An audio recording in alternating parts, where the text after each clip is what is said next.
Cellular waste byproducts are soluble, that is, dissolve in water. And when they are eliminated, a certain amount of water is also eliminated. Our kidneys work as a filter to preserve as much of our body's water volume as possible. If they didn't, or couldn't, we would die of severe dehydration. Healthy kidneys filter all the blood in our body every 30 minutes. They filter and remove approximately 1.5 liters of urine every 24 hours.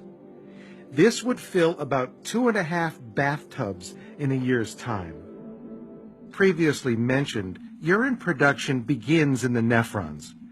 A nephron consists of a bulb called Bowman's capsule, filled with a cluster of capillaries called the glomerulus, and a long twisting tube called the renal tubule.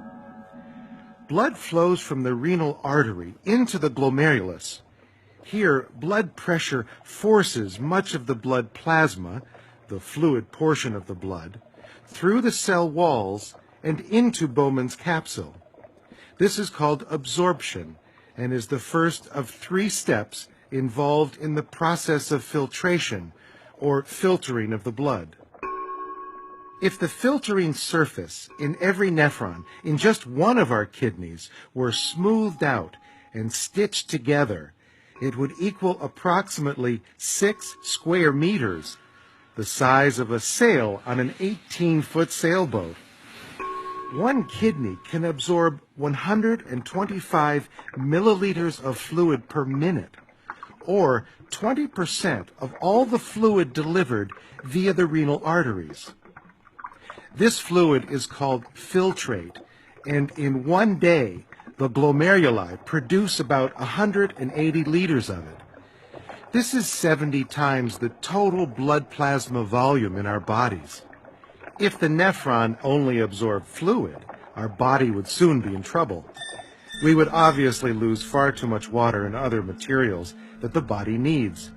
This is what occurs in a disease called diabetes insipidus, which can cause death by dehydration.